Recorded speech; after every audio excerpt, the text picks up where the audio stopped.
All right, here we are for part 2 of the review. Let us start with number 9,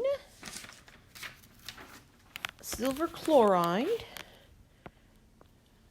Let's not start with yellow. Silver chloride is formed by mixing silver nitrate plus barium chloride makes silver chloride and barium nitrate. And we would need 2 of those guys and 2 of those guys.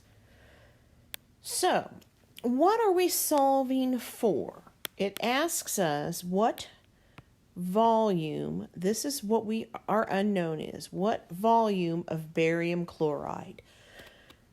So we're going to solve for that, and it tells us that we have 0.525 grams of silver chloride that we're trying to form. So we start with that, 0.525 grams of silver chloride.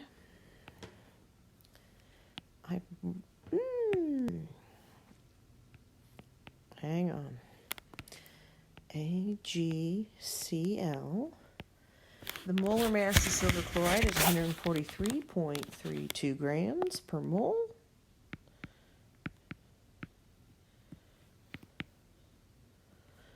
The ratio for silver chloride to barium chloride is 2 moles of silver chloride will be formed for every 1 mole of barium chloride that is reacted. And we want to know volume, and our mole map tells us that to go to volume from moles, we have to divide by the molarity. And when we do this, we get 0.00122 liters. Now make sure you have 3 significant digits. If that was rewritten as milliliters, it would be 1.22 milliliters. Okay, number 10. We know we are solving for molarity of barium chloride. And so this is just the same reaction we had just above, silver nitrate plus barium chloride gives us silver chloride and barium nitrate. But this time, we're solving for barium chloride, and the information we have, we know the molarity of silver nitrate, and we know the volume of silver nitrate. If we know volume and molarity, we can find moles. We'll take the volume, 0.01855 liters of silver nitrate, and we'll multiply it by the molarity, 0.150 moles per liter of AgNO3. All right, now I'm on the bridge. I want to change to barium chloride. There are 2 moles of silver nitrate that will react for every 1 mole of barium chloride. And it wants molarity. So if we look at our mole map, we'll see molarity is moles divided by liters, and our volume of barium chloride was 0.02500 liters. When we work that out, we get a molarity of 0.0557. And don't forget your capital M. Number 11, we want to find the volume of HI. So that's what we're solving for. All right, and the information we're given is moles of lead nitrate. Well, first of all, you're saying, why didn't you write out the equation? You're right. So we're going to take hydrogen iodide and lead nitrate, react to form hydrogen nitrate or nitric acid and lead iodide. And we need a 2 out front and a 2 here. Okay, so what we know how much lead nitrate we have. It's already in moles, so we don't have to do anything to it. We're already in moles, so we can start on the bridge. The ratio of lead nitrate, we have 1 mole of lead nitrate that will react with 2 moles of hydroiodic acid,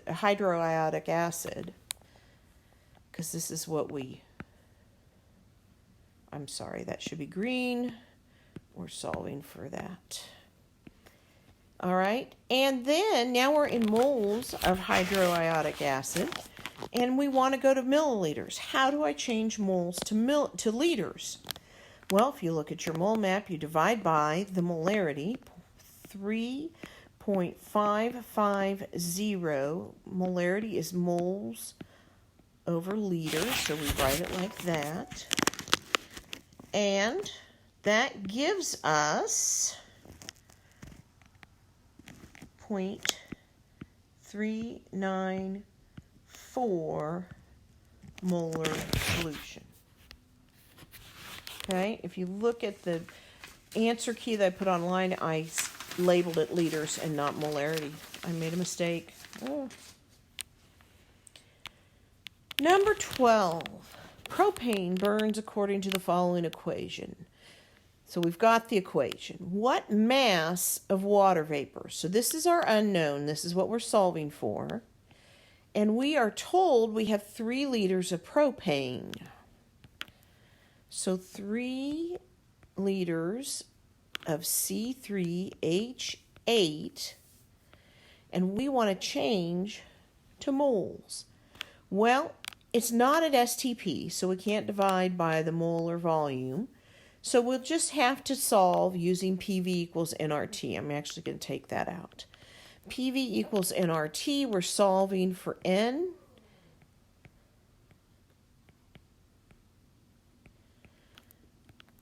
If we want to isolate N by himself, we're going to divide both sides by RT.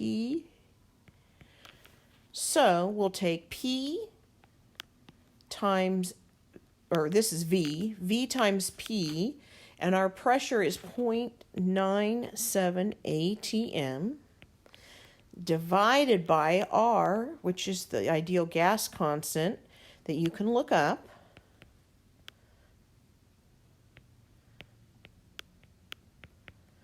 And then we also divide by the temperature.